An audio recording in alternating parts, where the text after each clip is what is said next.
오늘 성경 말씀은 우리가 아주 잘 알고 있는 이야기입니다.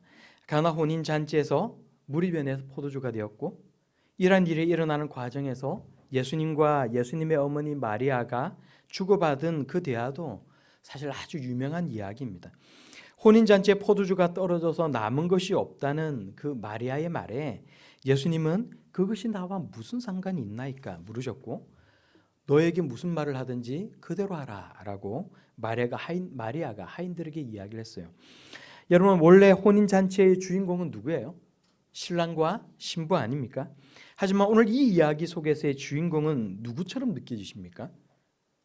예수님과 마리아처럼 느껴지는 거예요. 왜 예수님과 마리아가 여기서 주인공일까요? 예수님께서 이 성경 본문 말씀 속으로 부족한 포도주가 채워지고 기쁨이 마르지 않도록 우리를 부르시고 계시기 때문에 그래요. 이런 일이 가능케 하시는 믿음의 자료로 우리를 부르시고 계시기 때문에 이 이야기가 마리아와 예수님이 주인공이 될 수 있는 것이고, 이 이야기를 읽고 묵상할 때 이 이야기의 주인공은 마리아 대신에 우리로 대체될 수가 있는 거예요. 그래서 이 이야기의 주인공은 예수님과 우리, 하나님과 나가 될 수가 있는 것입니다. 우리가 성경을 멀리하고 이게 도대체 나 무슨 상관이 있나이까? 그럴 것이 아니라 하나님 말씀을 마치 우리가 안경을 끼듯이 끼고 세상을 바라볼 수 있는 성도, 오늘 이 말씀을 통해 하나님께서 내게 무엇을 원하시는지, 내게 무슨 얘기를 하고 싶어 하시는지를 묵상하는 성도들이 다 되기를 바랍니다. 그래서 예수님이 물로 포도주를 만드신 이 사건의 의미를 깨닫고 풍성한 삶의 기쁨을 누리는 저와 여러분들이 다 되기를 바랍니다. 오늘 말씀에 갈릴리에 있는 한 작은 마을 가나에서 혼인잔치가 열렸어요. 예수님도 초대가 되었고, 예수님과 이제 막 관계를 맺기 시작한, 형성되기 시작한 그 예수님의 제자들도 초대가 되었습니다. 그런데 본문을 보니까 예수님과 제자들이 잔치에 초대를 받았다는 말이 있는데, 그 앞에 먼저 기술된 이야기를 보니까 예수님의 어머니가 거기 잔치하는 곳에 있었다라고 이야기를 하고 있어요. 그리고 더 계속해서 읽어보면 포도주가 떨어졌을 때 마리아가 하인들에게 지시를 하고 하인들은 마리아의 말에 따릅니다. 그러니까 우리가 이걸 읽으면서 아마도 혼인을 하는 쪽 어느 누군가와 예수님의 가족은 아주 가까운 사이가 아니었을까 생각해 볼 수가 있어요. 어쩌면 아주 가까운 친척 관계에 놓여 있을지도 모릅니다. 오늘 이 이야기가 마리아가 단지 그냥 오지랖이 넓어서 벌어지게 된 일이 아닐 거라는 이야기를 지금 제가 하고 싶은 거예요. 잔치에 포도주가 떨어져서 혼주가 곤란을 겪게 될 일에 마리아가 그냥 남의 일 보듯이 할 수가 없고 그냥 같이 마음고생을 하게 될 관계에 놓여 있었기 때문에 마리아가 예수님에게 이런, 우리가 잘 알고 있는 이런 부탁을 하였다는 것입니다. 우리가 잘 알고 있는 바와 같이 혼례가 끝나고 혼인 예식이 끝나고 한참 잔치가 무르익어 가고 있는데 포도주가 똑 떨어지고 말았습니다. 당시 이런 잔치를 할 때는 포도주가 꼭 필요한 음료였고, 포도주가 다 떨어지고 나면 잔치가 파할 수밖에 없어요. 잔치가 끝날 수밖에 없어요. 그 당시에는 길게는 며칠씩도 잔치를 했는데 혼주가 손님들에게 포도주를 대접하는 것은 아주 기본적인 것이었습니다.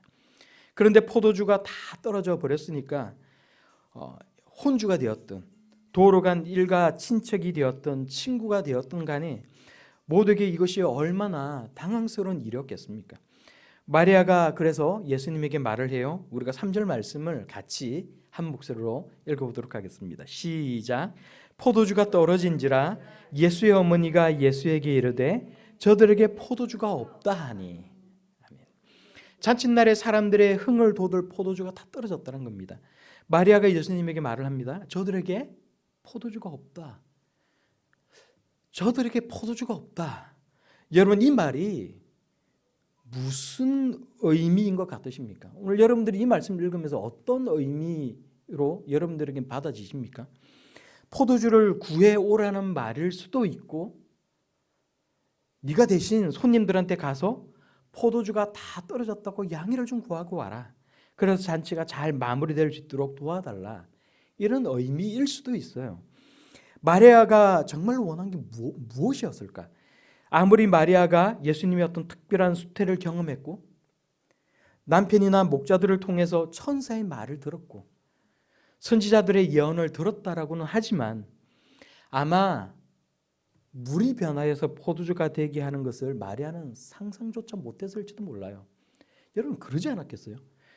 그 전까지는 단 한 번도 이적을 행하신 적이 없는 그 예수님에게 그 옛날 엘리야나 엘사 같은 그런 선지자가 기적을 일으키듯이 빈 그릇에 포도주가 콸콸콸 쏟아져 나오게 하는 것 같은 그런 일을 마리아가 과연 이 사건 속에서 기대를 하고 있었을까라고 생각을 해보면 글쎄요, 저는 아닌 것 같아요.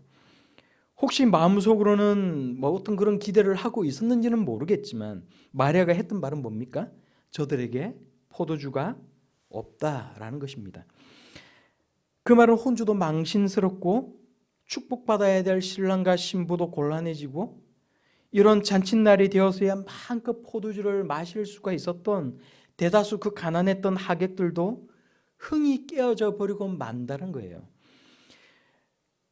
우리 가족이 행복해지기를 원하고 비록 큰 행운은 우리에게 없다 할지라도 잔잔한 기쁨은 늘 우리 곁에 머물러 있기를 우리가 원했는데 그럼에도 우리가 바라고 원하는 것이 사라지고 없을 때 삶의 흥은 깨져버리고 우리 마음은 한순간 눈물로 얼룩져 버리고 맙니다. 잔치상에 많은 사람들에게 포도주가 떨어졌다라는 것, 우리에게 포도주가 떨어졌다라는 것은 마음속의 기쁨이 상실되었다라는 것.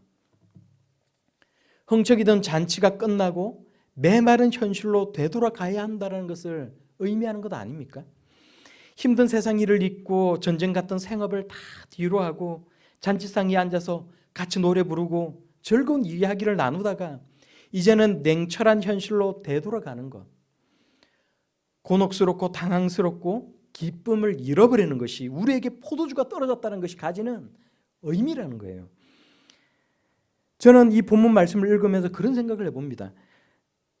제 생각이긴 합니다만 포도주가 떨어지는 일을 많이 인생 가운데 포도주가 떨어지는 일을 많이 경험해 본 사람일수록 늘 입에 담고 사는 그 말이 인생이 다 그렇지라는 말이 아닐까라는 생각을 해봐요.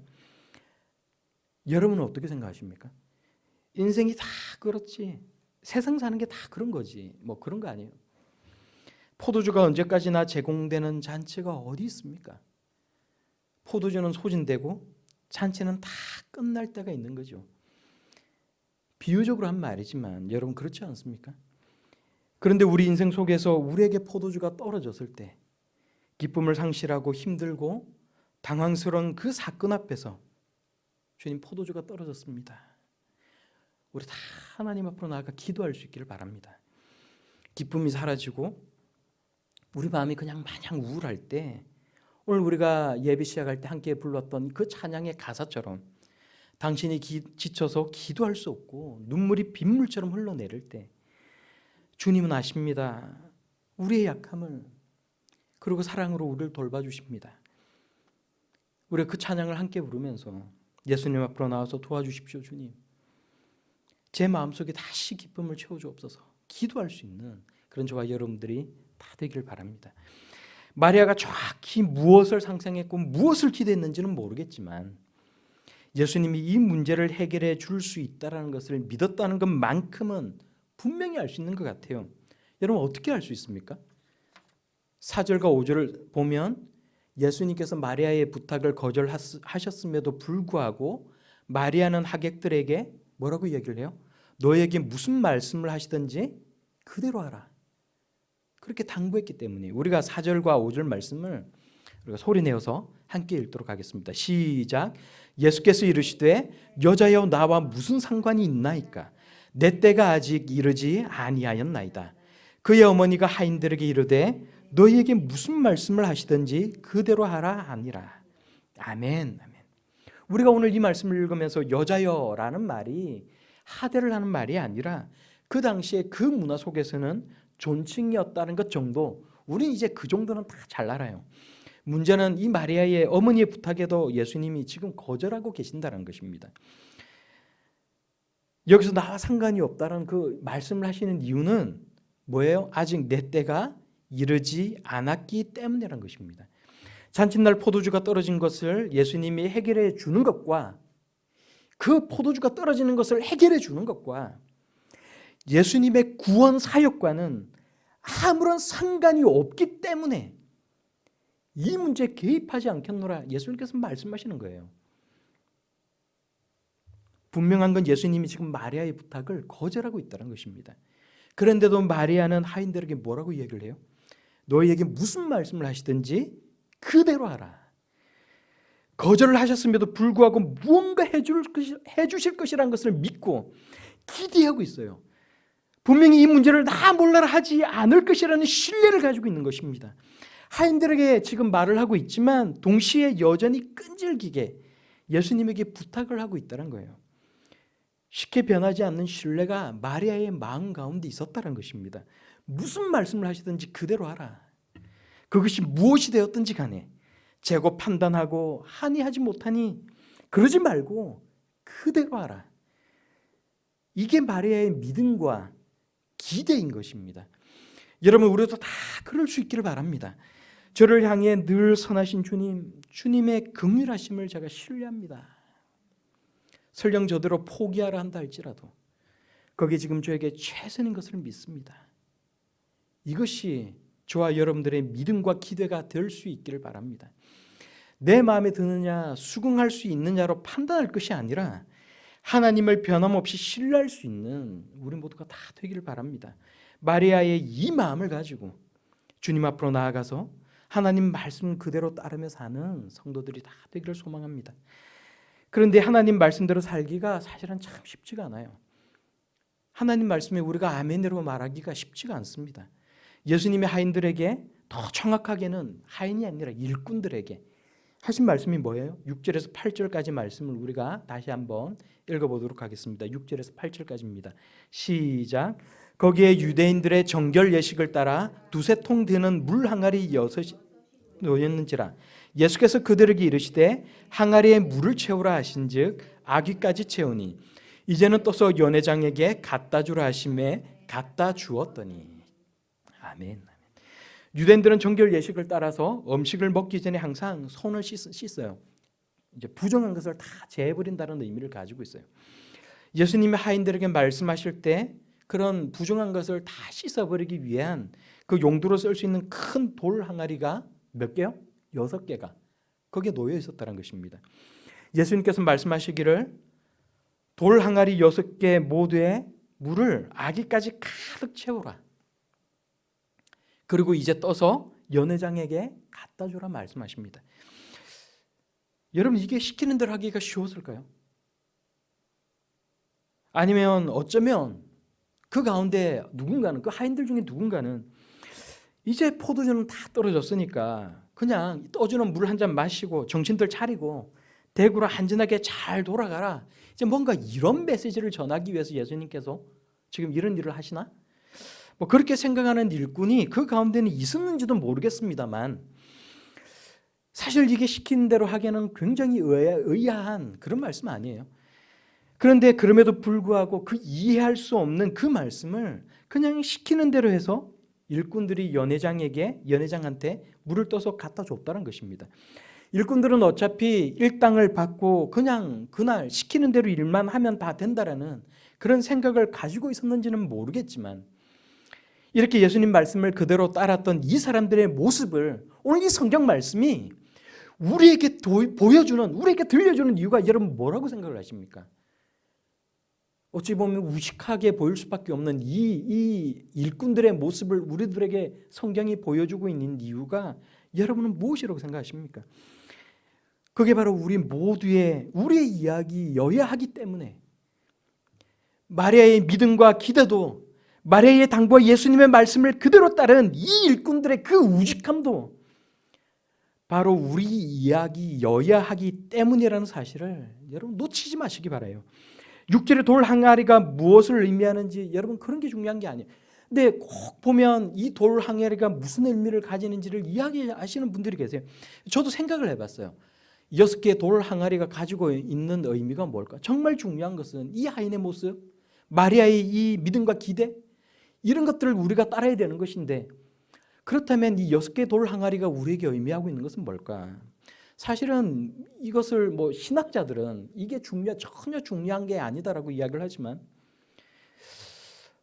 뭔가 이것이 특별하게 우리에게 무언가를 전달하기 위한 것이 아니라 할지라도 우리가 오늘 이 말씀을 읽으면서 이 말씀 가운데 우리의 삶을 투영해 보기 위해서 우리가 생각을 해본다면, 여러분도 다 각자 생각해 볼 수는 있어요. 제가 생각할 때 제 개인적으로는 이런 의미를 가지고 있는 것 같아요. 성경에서 6이라는 숫자가 완전수 수 7보다는, 성경에서 완전수라는 거, 완전함을 의미하는 숫자는 7인데 1이 모자란 게 6이에요. 6은 불완전함을 의미하고 있습니다. 이거는 제 개인적인 의견이 아니고 실제로 그래요. 그래서 6개의 돌 항아리라는 것은 우리가 이것을 가지고 비유적으로 생각해 본다면 세상에서 계속해서 비워지고 소비되는 우리의 불완전한 인생이 아닌가라는 생각을 저는 가집니다. 비유컨대 세상에서 우리에게 기쁨을 주는 포도주, 우리에게 기쁨을 주는 존재와 재물만 세상 가운데서 소비되고 소진되는 것이 아니라 우리 인생도 계속해서 소비되고 소진되고 세상을 살아갈수록 지치는 일들이 너무나도 많이 있다는 것입니다. 그래서 우리는 세상 속에서 소진되지 않기 위해서 더 많이 채우려고 해요. 더 많은 것을 우리 안에 담아내려고 합니다. 그렇지만 그럼에도 늘 불완전한 현실 앞에서 우리는 흔들리는 거예요. 그게 우리의 모습이라는 것입니다. 잊어먹어버리고 잃어버리고 흘려버리는 것이 우리 인생들 아닙니까?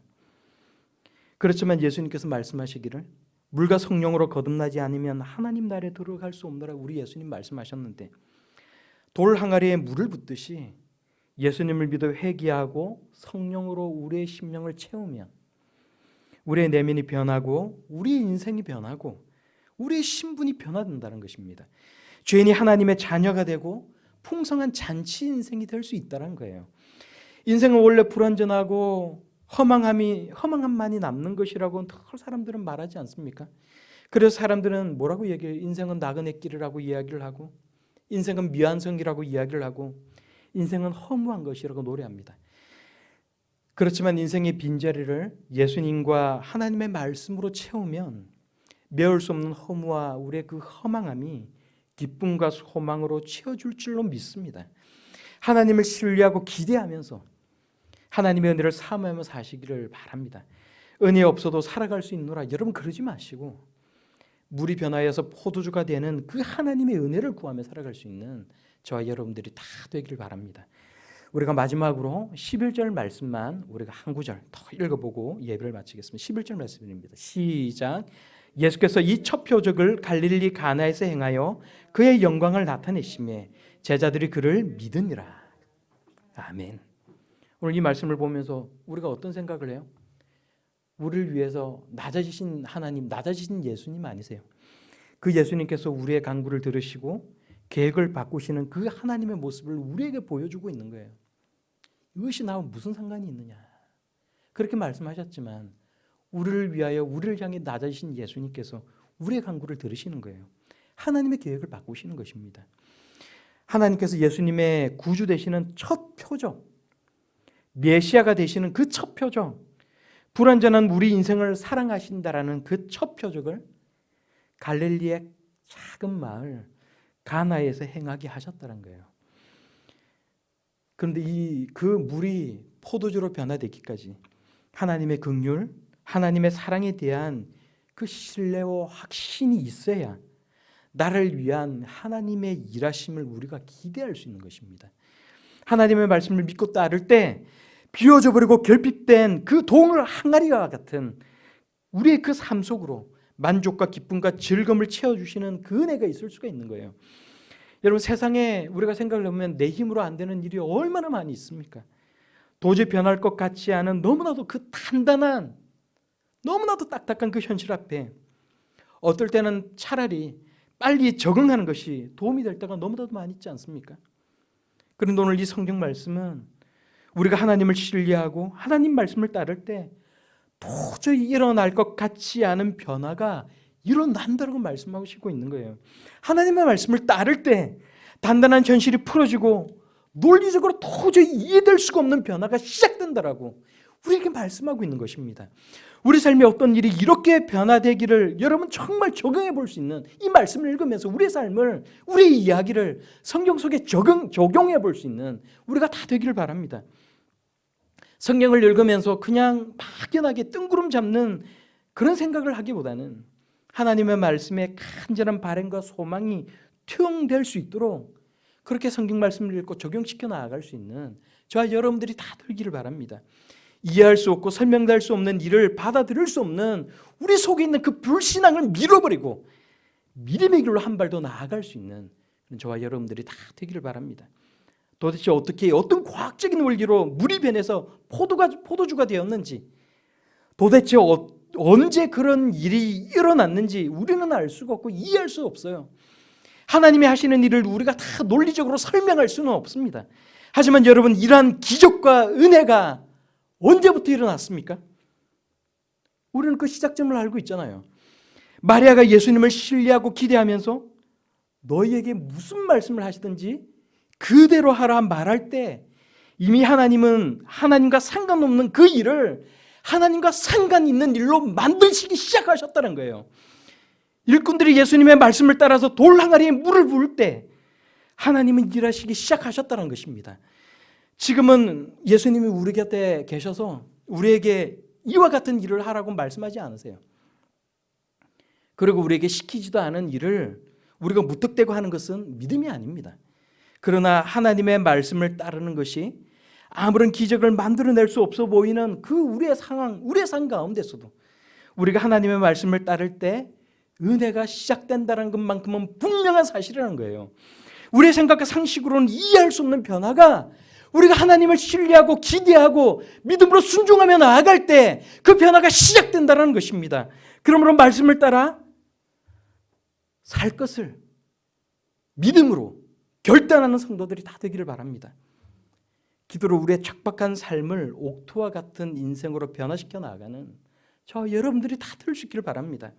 성령을 의지하며 우리가 기도에 나아갈 때 기적이 일어날 수 있는 것입니다. 하나님 말씀 속으로, 말씀 가운데서 우리가 길을 찾고 말씀을 따를 때 변화가 시작되는 것입니다.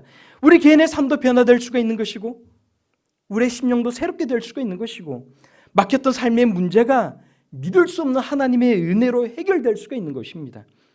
하나님을 믿고 기대하면서 그 말씀을 따라 살기를 간구하는 저 여러분들이 다 되기를 바랍니다. 그것을 결단하는 여러분들이 될 수 있기를 바라요. 그래서 고나고 결핍된 세상 가운데서 하나님 말씀으로 우리 각자의 삶과 세상을 바라보고 말씀을 따라 살기를 소원하는 그런 하나님의 자녀들이 다 되기를 우리 예수님 이름으로 간절하게 축원합니다.